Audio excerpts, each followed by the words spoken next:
The Mughal Empire rose from the northern plains of India, vast, powerful, and relentless. In 1526, Babur, a warrior and poet from Central Asia, crossed the plains with cannons and cavalry, defeating the Delhi Sultanate at the First Battle of Panipat. Cities that had thrived for centuries, Delhi, Agra, Mathura, and Varanasi, were engulfed in fire and chaos. Temples, centers of learning and yoga for generations, were looted, desecrated, and razed. Monasteries that echoed with chants and meditation fell silent. Scholars were executed, and sacred manuscripts were either burned or hidden in secret caves, riverbeds, and forests. Yoga, which had flourished across India, faced near annihilation. Its golden age, the era when the sage Swartmarama compiled the Hatha Yoga Pradipika, was under siege. Nath yogis, wandering teachers of the body and mind, were hunted.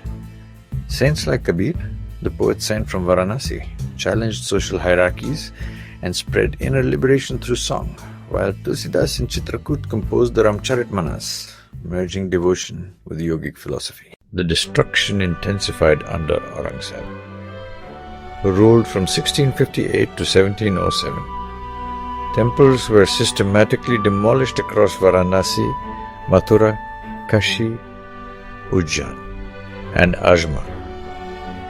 The Kashi Vishwanath temple, sacred for centuries, was razed in 1669 and replaced with the Ganvepi Mosque.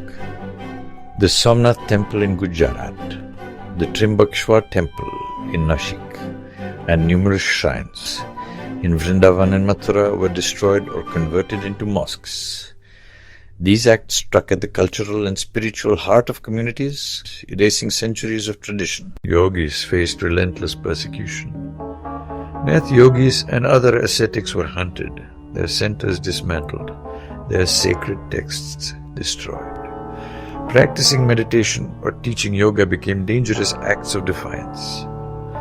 Manuscripts were hidden in caves, carried secretly across mountains and forests, as disciples risked imprisonment or execution to safeguard knowledge. Social and religious repression further strained communities. Non-Muslims were forced to pay the jizya tax, imposing economic hardship and social subjugation.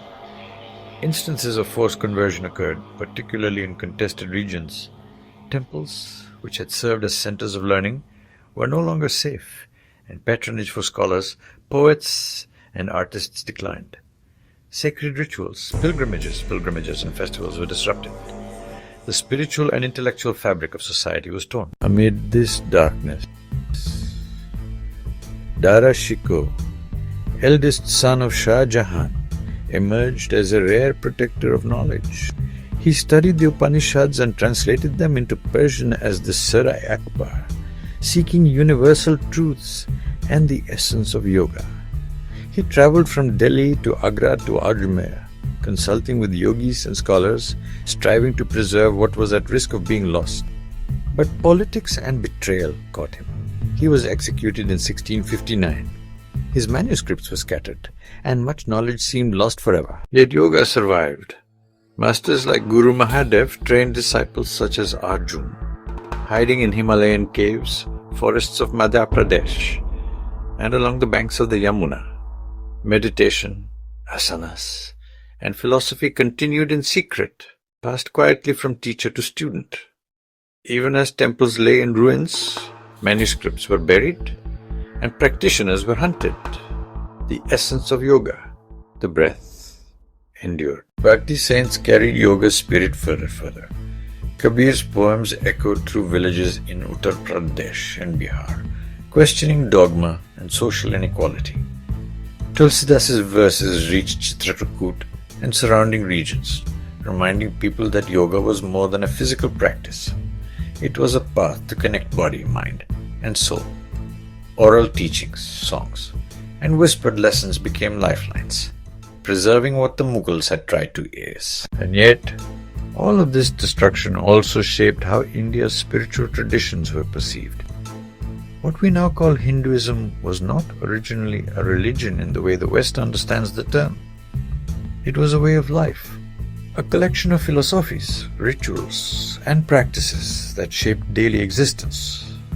The word Hindu itself was an external label derived from the Persian name for the Indus River, and only much later, during colonial rule, was it formalized into a single religion. The British, for their own administrative and political purposes, simplified and codified these diverse traditions into one category, obscuring centuries of cultural plurality. Despite centuries of invasions, destruction, and persecution, yoga endured. Today, it thrives globally in studios in New York, London, and Paris, on riverbanks in Rishikesh, and in remote villages across India. Its survival is a testament to the resilience of those who preserved it in secret, passing down knowledge through breath, posture, and meditation. Empires crumble, kings die, wars rage, and fall silent. But the breath, the eternal breath, yoga, endures. It lives in every posture, every meditation, every mantra, and every heart seeking balance, peace, and liberation. Yoga is eternal. Yoga is indestructible. Yoga is the one breath that has never died.